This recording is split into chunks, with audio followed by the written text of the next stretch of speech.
വിവാഹം കഴിഞ്ഞൊരു പെൺകുട്ടി, ആ പെൺകുട്ടി അത് മറച്ചു വെച്ച് ഒരു യുവാവിന്, രണ്ട് യുവാക്കളെ ഒരേ സമയം ചതിക്കുന്നത്. അപ്പോൾ സ്വന്തം ഭർത്താവിന് അതേ സമയം ആ സ്നേഹബന്ധത്തിൽ അവർ കഴിയുന്ന അതേ നിമിഷം വേറൊരു MLA ആയിട്ടുള്ള ജനപിന്തുണ കിട്ടി വലിയൊരു വിജയം കൈവരിച്ച പാലക്കാട് MLAയുമായിട്ട് ചങ്ങാത്തം കൂടുകയാണ്.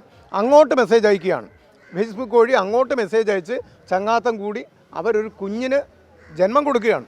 പ്രഗ്നൻ്റായി എന്നാണ് പറയുന്നത്. എത്ര ഗുരുതരമായിട്ടുള്ളൊരു കേസാണെന്ന് ആലോചിക്കണം നമ്മൾ.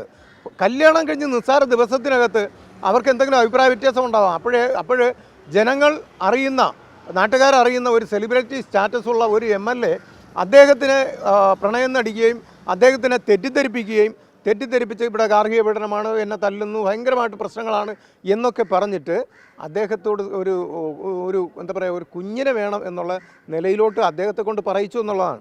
പക്ഷേ അപ്പോൾ എത്രമാത്രം അദ്ദേഹത്തെ സമ്മർദ്ദത്തിലാക്കി എന്നുള്ളതാണ്. എന്നിട്ട് അദ്ദേഹം ഒരു കുടുംബജീവിതം അദ്ദേഹവും ആഗ്രഹിച്ച് കാണണം. കാര്യം അത്രത്തോളം ഈ പെൺകുട്ടി, കാര്യം ആ പെൺകുട്ടിയുടെ വോയിസൊക്കെ കേൾക്കുമ്പോൾ നമുക്കറിയാം. കാര്യം നമ്മൾ അലിഞ്ഞു പോകും, ഒരുമാതിരിപ്പെട്ട ആണുങ്ങളെല്ലാം അലിഞ്ഞു പോകും.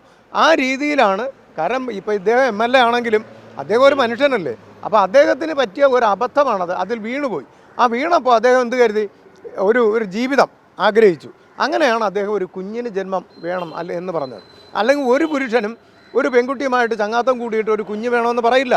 അവൻ്റെ കാര്യം കണ്ടിട്ട് പോവുക, അല്ലാതെ വേറെ ഒന്നും ഉണ്ടാവില്ല. പക്ഷേ ഇങ്ങനെ ഒരു കുഞ്ഞ് ഉണ്ടായത് രാഹുൽ മാങ്കൂട്ടത്തിൻ്റെ ആണോ എന്നും കൂടി നമ്മൾ നോക്കണം. ഈ കുഞ്ഞ് ജന്മമായി, ഇതാ ഞാൻ പ്രഗ്നൻ്റാണ് എന്നൊക്കെ പറയുമ്പോഴും ആ കുട്ടി രാഹുൽ മാങ്കൂട്ടത്തിൻ്റെ ആയിരുന്നോ, അതും കൂടി നമ്മൾ നോക്കണം. കാര്യം ഇത്ര സ്വന്തം ഭർത്താവിനെ ചതിക്കാമെങ്കിൽ അടുത്തൊരു വേറൊരു പുരുഷനെ എങ്ങനെ ചതിക്കാതിരിക്കും? അത് നമ്മൾ കാണേണ്ടതാണ്. ഇപ്പോൾ രാഹുൽ മാങ്കൂട്ടത്തിനെ ചതിച്ചു, അടുത്ത് ഈ കുഞ്ഞ് എന്ന് പറയുന്നത് വേറെ ആരുടെയെങ്കിലും ആണെങ്കിൽ എന്ത് ചെയ്യും? ഇതാണ് ചില പെൺകുട്ടികളുടെ ക്രൂരമായിട്ടുള്ള നടപടി. ഇത് ശരിയല്ല.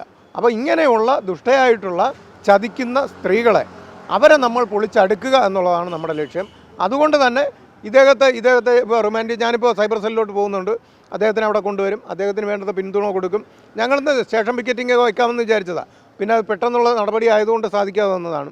അപ്പോൾ എന്തായാലും കൃത്യമായിട്ടും അദ്ദേഹത്തിന് പൂർണ്ണ പിന്തുണ കൊടുക്കുന്നുണ്ട്. രാഹുൽ മാങ്കൂട്ടത്തിനും രാഹുൽ ഈശ്വറിനും പിന്തുണ കൊടുക്കുകയും അദ്ദേഹത്തിന് വേണ്ടുന്ന എല്ലാ കാര്യങ്ങളും ചെയ്ത് ജയിലിൽ നിന്നിറങ്ങുമ്പോൾ പൂമാലയിട്ട് ഞങ്ങൾ സ്വീകരിക്കും.